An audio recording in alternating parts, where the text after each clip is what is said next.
فرزند زہرا یہ حالات برے ہیں۔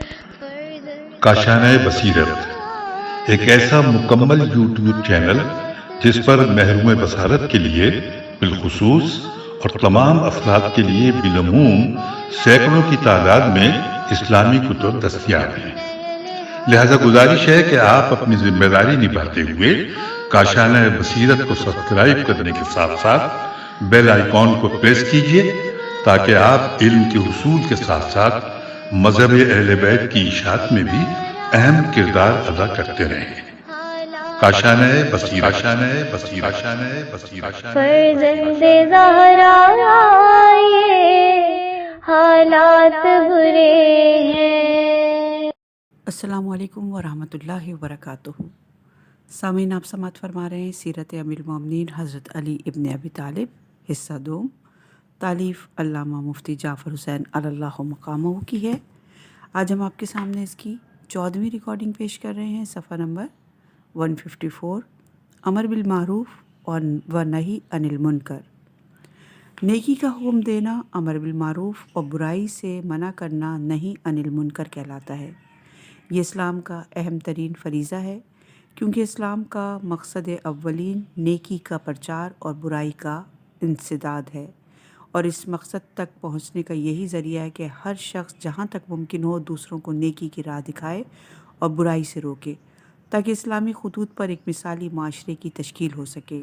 امیر المومنین علیہ السلام کا ارشاد ہے، دین کی غرض و غایت یہ ہے کہ نیکی کا حکم دیا جائے اور برائی سے منع کیا جائے۔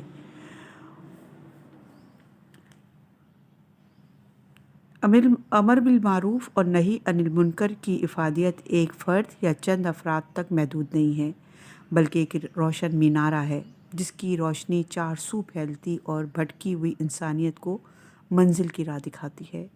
اسی ہماگیر افادیت کی بنا پر اسے دوسرے اعمال پر فوقیت دی گئی ہے۔ حضرت علی علیہ السلام کا ارشاد ہے، اعمال خلق میں بہترین عمل امر بالمعروف ہے، اور یہ روایت مستدرک الوسائل کی ہے۔ ہر شخص کو بقدر امکان اپنا یہ فرض ادا کرنا چاہیے۔ اگر قوت و طاقت رکھتا ہو تو زور بازو سے برائیوں کی روک تھام کرے، اگر ہاتھ سے منع کرنے کی طاقت نہ رکھتا ہو تو زبان سے کہے، سنے، اور اگر زبان میں بھی جرأت اظہار نہ ہو تو دل سے برا سمجھے اور اپنے تیوروں سے اظہار تنفر کرے۔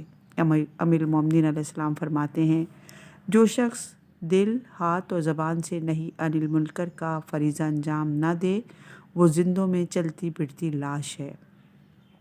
اور یہ روایت وافی کی۔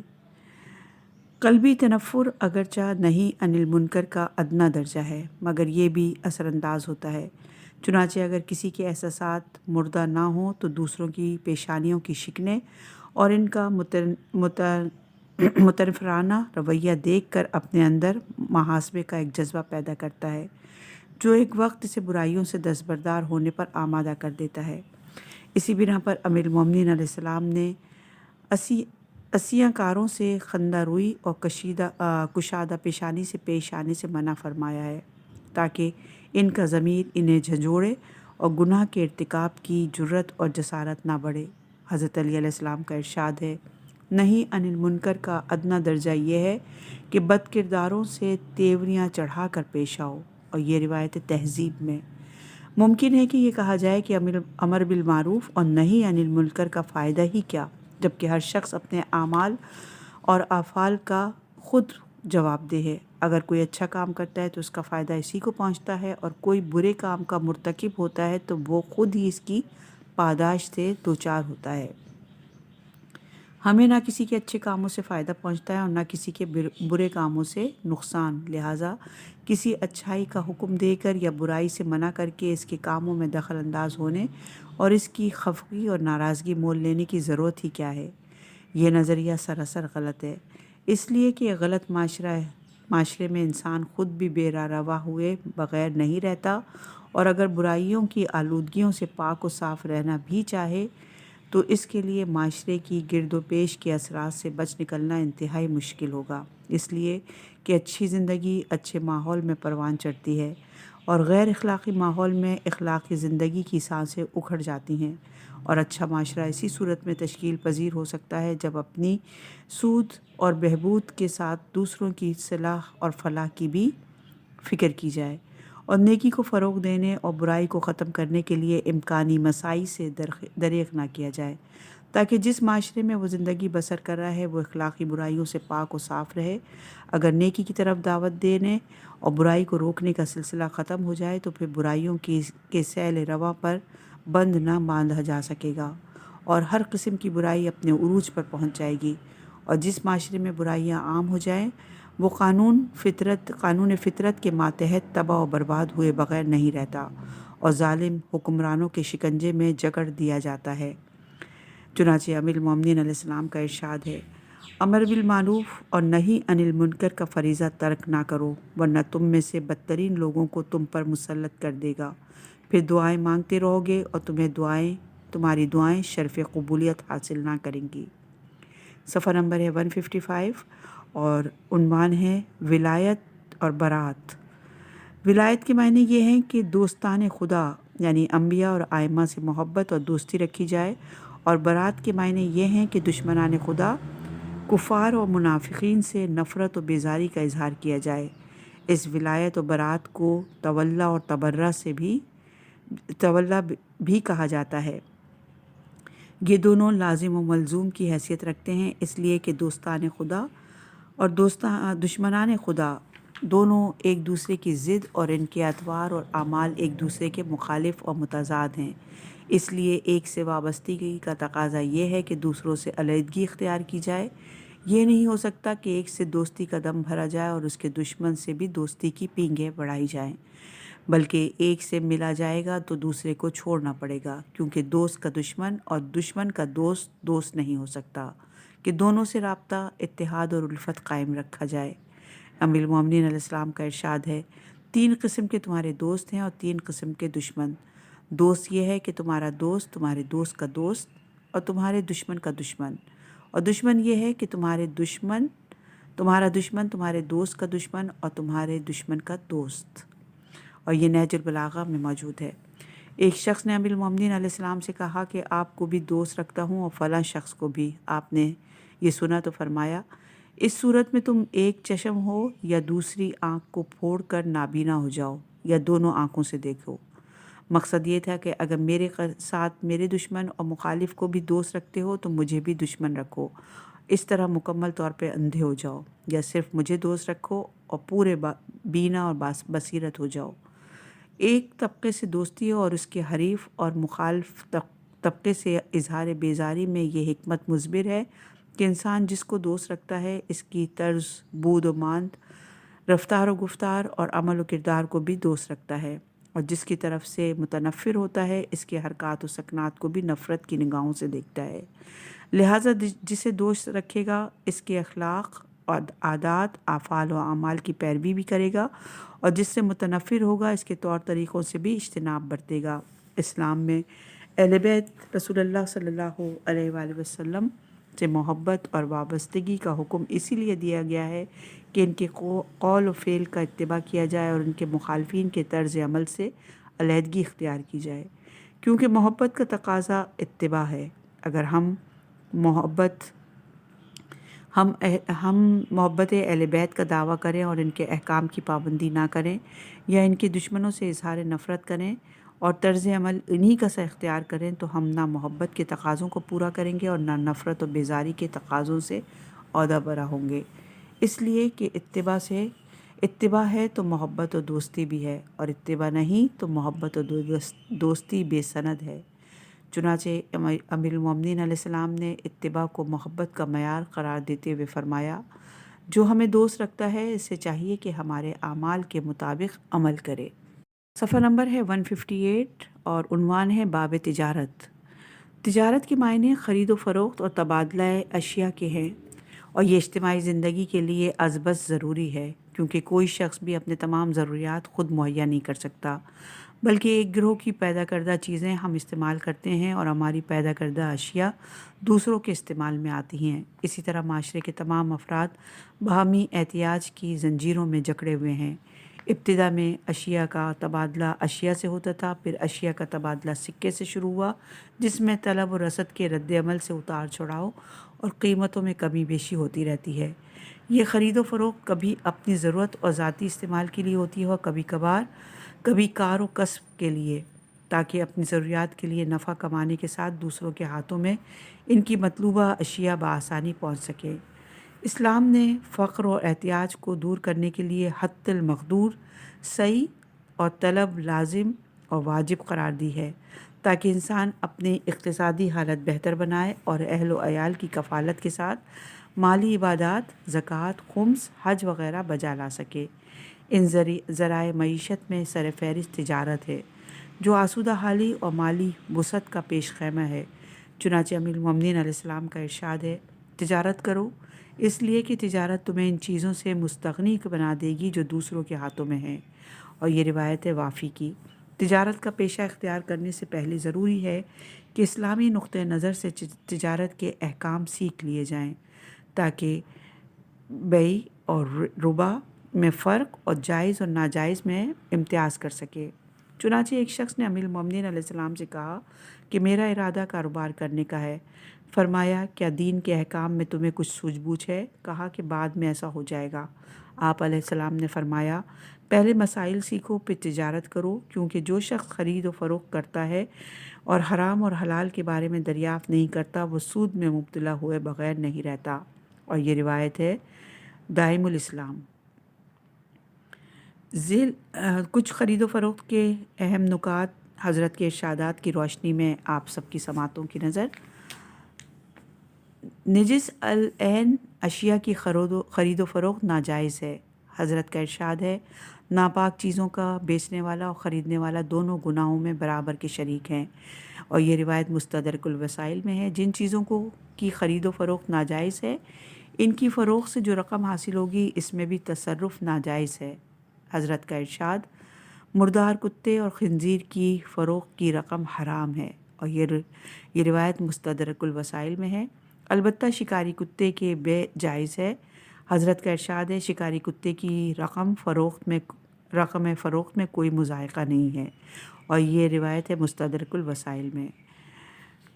آلات لاہ و لہب کی خرید و فروخت بھی ناجائز ہے۔ حضرت کا ارشاد ہے، شطرنج اور نروکی کی رقم اور فروخت حرام ہے۔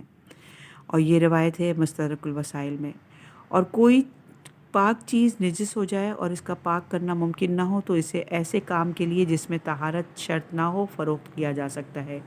چنانچہ امیر المومنین علیہ السلام سے نجس ہو جانے والے تیل کے بارے میں پوچھا گیا تو آپ نے فرمایا، ایسے شخص کے ہاتھ بیچ ڈال جو اسے صابن بنانے کے کام میں لانا چاہتا ہو۔ اور یہ روایت ہے مستدرک الوسائل میں۔ اگر مالک اپنے مملوکہ مال کو خریدار کے سپرد کرنے میں پر قدرت نہ رکھتا ہو تو بیع صحیح نہ ہوگا۔ حضرت علی علیہ السلام فرماتے ہیں، بھاگے ہوئے غلام اور گمشدہ جانور کو فروخت کرنا جائز نہیں ہے۔ اور یہ روایت ہے مستدرک الوسائل میں۔ جو چیز بیچی جائے اور جو چیز اس کے تبادلے میں لی جائے، وہ کمیت اور کیفیت کے اعتبار سے بائع اور مشتری کے علم میں ہونا چاہیے۔ اگر اس کا وزن یا پیمائش یا عدد معلوم نہ ہوگا تو اس کی خرید فروخت جائز نہ ہوگی۔ چنانچہ حضرت علی علیہ السلام سے دریافت کیا گیا کہ وہ مچھلی جو کسی جوہر وغیرہ میں ہو، یا وہ دودھ جو تھنوں کے اندر ہو، یا وہ اون جو بھیڑ بکری سے الگ نہ کی گئی ہو، اس کی جائز ہے خرید و فروخت؟ آپ نے فرمایا، ان تمام چیزوں کی بیع ناجائز ہے، خواہ کم ہو یا زیادہ، کیونکہ وزن و مقدار میں انجانی ہے، کیونکہ ابھی نہیں پتہ کہ ان کا وزن کیا ہے۔ اور یہ روایت ہے مستدرک الوسائل میں۔ دو شخص حضرت علی علیہ السلام کی خدمت میں حاضر ہوئے، اور ان میں سے ایک نے کہا، میں نے اپنے اس ساتھی کے ہاتھ چند ٹوکریاں فروخت کیں، ان میں سے 5 ٹوکریاں مستثنیٰ کر دیں، ان میں کچھ بڑھیا ہیں اور کچھ گھٹیا، کیا یہ بیع صحیح ہے؟ حضرت نے فرمایا، یہ بیع فاسد ہے، کیونکہ جن ٹوکریوں کو مستثنیٰ کیا گیا وہ متعین و معلوم نہ تھیں۔ جب ایک جنس کو جو تول یا ناپ سے بکتی ہو،